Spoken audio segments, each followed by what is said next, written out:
Direct stock market वालों को hurt किया है। एंड यूएस में इकॉनमी वाज डूइंग वेल, लेकिन वहाँ पे अब फेडरल रिजर्व चाहता है कि इन्फ्लेशन को कंट्रोल किया जाए, विच मीन्स कि मार्केट को नीचे लाया जाए। तो एक तो रिलेटिवली ये हो गया कि India is one of the better spots, और सेकंड है कि इंडिया में अपनी चीज़ें ठीक चल रही हैं आजकल। जीएसटी कलेक्शन अच्छे चल रहे हैं, कैपेक्स एक्सपेंडिचर हो रहा है, और डिजिटलाइजेशन बहुत अच्छी हुई है, एंड प्राइवेट इक्विटी वगैरह ने भी बहुत पैसे इंडिया में डाले हैं। सो ओवरऑल रिलेटिव गेम में तो इंडिया डेफिनेटली आउट परफॉर्म करेगा, और वो तो मैं बड़े सालों से कह रहा हूँ। एब्सोल्यूट में बढ़ने के लिए आप चाहते हो कि बाकी प्रॉब्लम थोड़ी कम हो, ये नहीं होता कि वो 30% डाउन है और हम 20% अप है, वो मुश्किल हो जाता है। बट समवेयर दिनशो आप सरप्राइज हुए इस आउट परफॉर्मेंस में। डेटा देख रहा था, इंडिया गिरा नहीं है मगर बाकी मार्केट्स बहुत ज़्यादा गिरे हैं। तो नैस्डैक 25% से ज़्यादा गिरा है, डाउ शायद 15-16% गिरा है।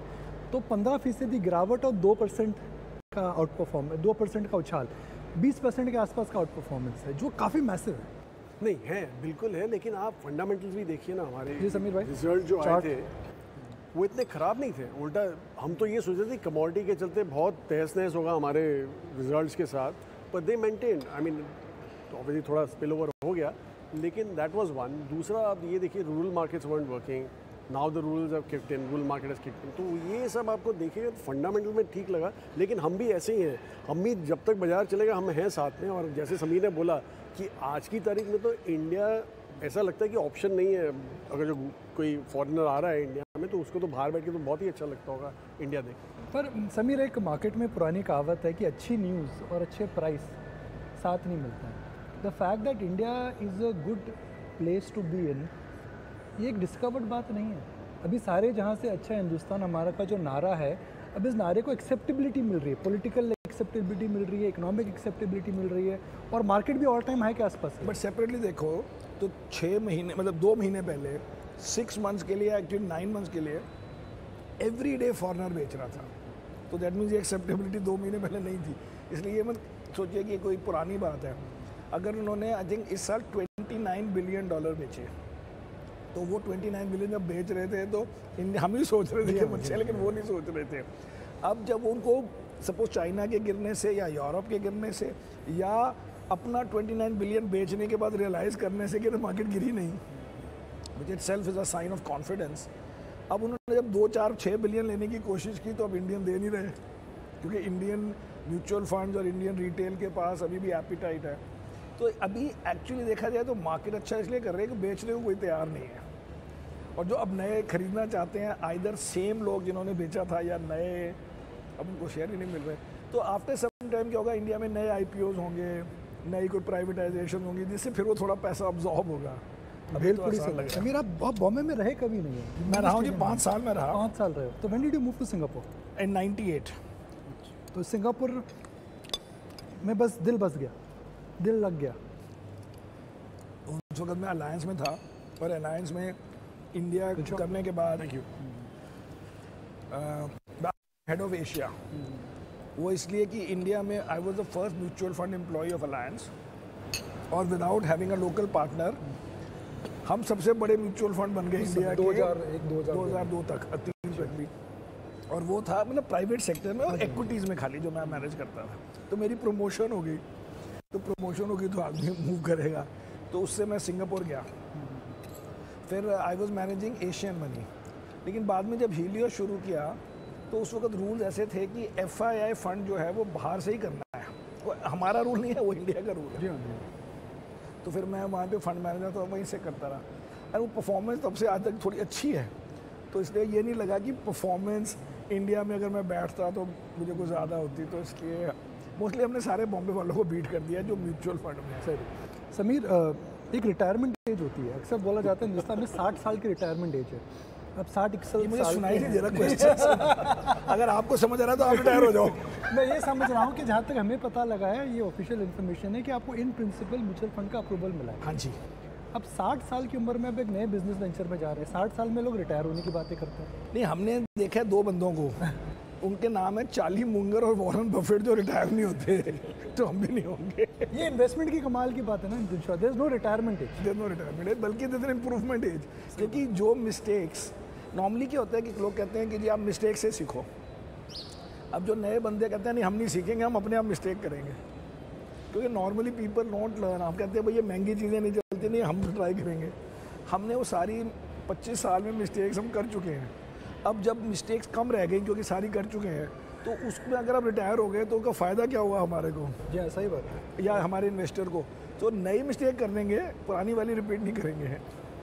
और शेयर बाजार ही यंग रखता है हमें। सही बात है। और हमें यंग रखता है, लगता भी और रखता भी है। बाल तो सफ़ेद होने सर आपके। इनसे कम आप कितने साल से समीर के साथ? 27 साल हो गए।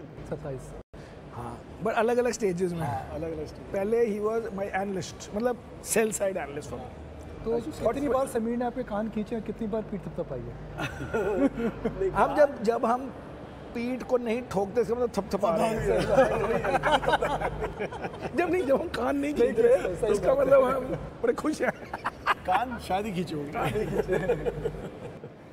तो दिनशो हीलियोस की बात करें तो हीलियोस 2000 की जो लास्ट डेट है कि 2010 से 2020, उस दशक के बिगिनिंग में आपका इन्वेस्टमेंट में जो प्रोसेस था और इस दशक में इन्वेस्टमेंट प्रोसेस है, क्योंकि इंसान गलतियों से सीखता है, आप इनोवेट करते रहते हैं, क्या बड़ी लर्निंग रही है आपके लिए पिछले 5-10 साल के लिए?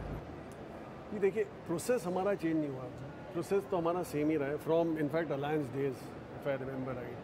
पर 2008 ने हमें बहुत लेसन सिखाए थे। एक तो हमें उस समय हमारे इतने स्टॉक्स नहीं हुआ करते थे, हमारे पास कोई 20 एक स्टॉक हुआ करते थे and we used to fall in love with our stocks. तो 2008 में तो हमने बहुत लेसन सीखी।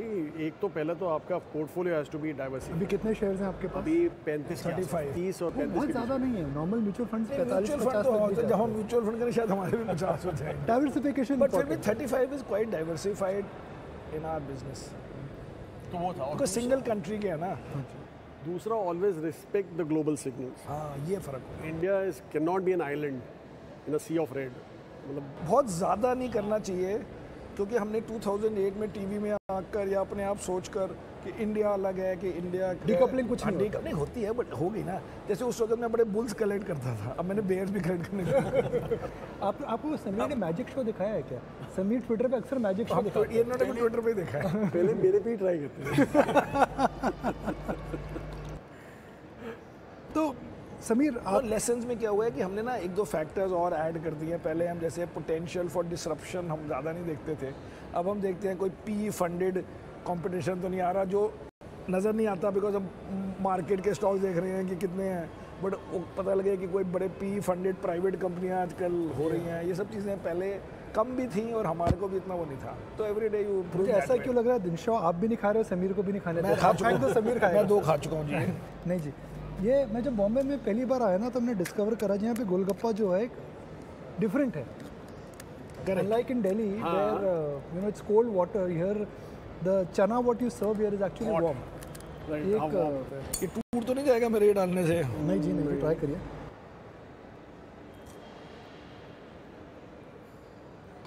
आप एक्सपर्ट हो गए समीर। हाथ लगाइए जी जिंद्रा जी। हाँ जी। अब इसमें फाइन एनालिसिस करने की जरूरत नहीं है। Sameer, you been a tech bull for your entire career. अभी टेक आपके पास ऑलमोस्ट जीरो है। ऑलमोस्ट नहीं, जीरो है। अच्छा, क्यों? अब हमने सोचा कि अगर हम मार्केट को नेक्स्ट 6-9 महीने के लिए देखें, 12 महीने भी, what is the big problem in the world? The big problem is कि यूएस इन्फ्लेशन बहुत हाई है और उसमें US federal reserve interest rate बढ़ाया जा रहा है और थ्रेटन कर रहा है कि और भी बढ़ाऊंगा। यूरोप में भी प्रॉब्लम हो रही है गैस की और अदरवाइज। तो इंडियन टेक कंपनियों के कस्टमर कौन है? वही यूएस लिस्टेड कंपनीज और वही यूरोपियन कंपनीज। एंड हम कहें कि टेक बड़ा ज़रूरी है और आजकल टेक के बगैर बिजनेस नहीं चलते, बट अगर उन कंपनियों पे प्रेशर आता है तो उनके spending has to come down. और हम ये भी कर रहे हैं कि हमने जो टेक के शेयर बेचे तो हमने वो बैंक में पैसे जमा करा दिए हैं, हमने उनको फाइनेंशियल स्टॉक्स में और कंज्यूमर स्टॉक्स में डाल दिया है। तो वन ऑफ द रीज़न हम आजकल अच्छा कर रहे हैं क्योंकि वो टेक नहीं है। अब वो देखते हैं, प्लान नहीं है अभी खरीदने का? नहीं अभी तो नहीं है। अब वो 4-6 महीने बाद अगर लगे कि यूएस मार्केट करेक्ट हो गई है या इनकी वैल्यूएशंस बड़ी दुखदाई हो गई हैं तब ले लेंगे। बट वो उन्हीं 3-4 सेक्टर्स में हम अच्छी चीज़ों में घूमते हैं। अरे बायबैक कर रहे हैं तो उससे इनका सेंटिमेंट चेंज नहीं हो सकता? नहीं, बायबैक लोगों को मज़ा आता है ग्रोथ से, क्योंकि अभी ग्रोथ जैसे आप आज ही गोल्डमैन सैक्स ने करीब 4 की पता नहीं 6% ग्रोथ प्रोजेक्ट कर रहे हैं। अब 6% रेवेन्यू ग्रोथ के लिए तो हम शेयर नहीं खरीद रहे, जबकि भारत में इतनी जब ज़्यादा भारत इटसेल्फ 12% मतलब रुपी टर्म्स में, नॉट डॉलर टर्म्स में, अगर हमारी जीडीपी 6-7% है, 5-6% इन्फ्लेशन है, तो इंडिया 12-13% ग्रो हो रहा है, तो टेक सेक्टर के 5-6% ग्रोथ का हम क्या करें? दिनशा, तो ऐसे कौन से 3 शहर हैं जो आप बोलते हो जी? हम नहीं बोलते। नहीं, मैं सवाल में पूछता हूँ, ऐसे कौन आप से बेचारे दिनशा को फंसाए ना ऐसे क्वेश्चन। चलिए आसान सवाल पूछता हूँ, ऐसे कौन से शेयर जो आप नहीं खरीदोगे? नहीं, हम नहीं बोलते, क्योंकि होता है कल हम उनके पास पैसे लेने पहुंच जाएंगे, हमारे पीएमएस में डालिए, सही हमारे बात है। म्यूचुअल फंड में डालिए, बट पता है सबको कि कौन से नहीं लेते, बट मोस्टली बता दो भाई, तो billion dollar stories, billion consumer story हम नहीं लेते। वो हम नहीं लेते। बिलियन कंज्यूमर स्टोरी, मतलब जब कोई कंपनी आके हमें बोलती है कि मेरा कंज्यूमर बेस बिलियन इंडिया की टारगेट पॉपुलेशन है, 1.4 बिलियन कंज्यूमर्स है, तो हमें पता है कि हमें इंडिया में हमें 1.4 म्यूचुअल फंड वाले तो ऐसे ही बोलते हैं। हम 300-400 मिलियन वाले लोग नहीं करते, बिकॉज उसमें अंडर पेनिट्रेशन है, तब आप सालों साल चल सकते हो। तो समीर, एक ऐसी बात बताइए जो आपने आज तक पब्लिक फोरम पे किसी से शेयर नहीं करी। आपने HDFC बैंक लिया, हमें पता है, आपने टेक लिया, हमें पता है, ऐसे कौन सी अंदर की बात है? आज हमने आपको बताया कि हमारे पास टेक नहीं है, ये पहली बार बताया गया है, क्योंकि 25 ईयर से पहले 10 साल की मेरी जो सारी परफॉर्मेंस बनी वो थी कि मेरे पास सारे टेक होते थे, और उसके बाद भी हमारा टेक हमेशा फेवरेट थीम है। आज भी हमारी प्रेजेंटेशन में top themes that we like include tech, but share एक भी नहीं है आजकल, तो ये पहली बार बताया गया है आपको और सबको। और समीर एज अ पर्सन के बारे में कौन सी ऐसी बात है जो हमें नहीं पता है? वो जो नहीं पता है वो जान के नहीं बताएगी। और आप हमें बता सकते हैं समीर एज अ बॉस के बारे में ऐसी कौन सी जो बात है जो आज आप खुलासा कर सकते हैं? वो मेरी उम्र सबको बताते रहते हैं। नहीं, हमारा अब सिंपल बात है, अगर हम नॉट ओनली दिनशा, हीलियोस के जो सारे सीनियर लोग हैं, एक भी बंदा ने 2005 से नहीं छोड़ा। जो हमने स्टार्ट किया था हीलियोस सिंगापुर विद 4 पीपल, वो चारों अभी भी हीलियोस में हैं। और जो हमने 2007 में हेड ऑफ रिसर्च और CEO हायर किया, वो भी अभी तक हैं। क्या बात? 15 सालों में। और स्टार्ट में जो फाउंडर्स एंड उस वक्त के एम्प्लॉयज़ है 2005 में 100% ऑफ देम हमारे। क्या बात, बड़ी मज़ेदार चर्चा रही। दिनशा, आपने गोलगप्पे मुझे लगता है एंजॉय नहीं कर रहे, और शर्मा करके मैंने समीर भाई ने भी एक ही खाया। हम तो पूरी प्लेट खत्म करने के मूड में आए थे, तो बहुत मजा आया Sameer. So nice to meet you in person. Thank you ji, very and good. Look forward to much more of this interaction. Thank you, धन्यवाद।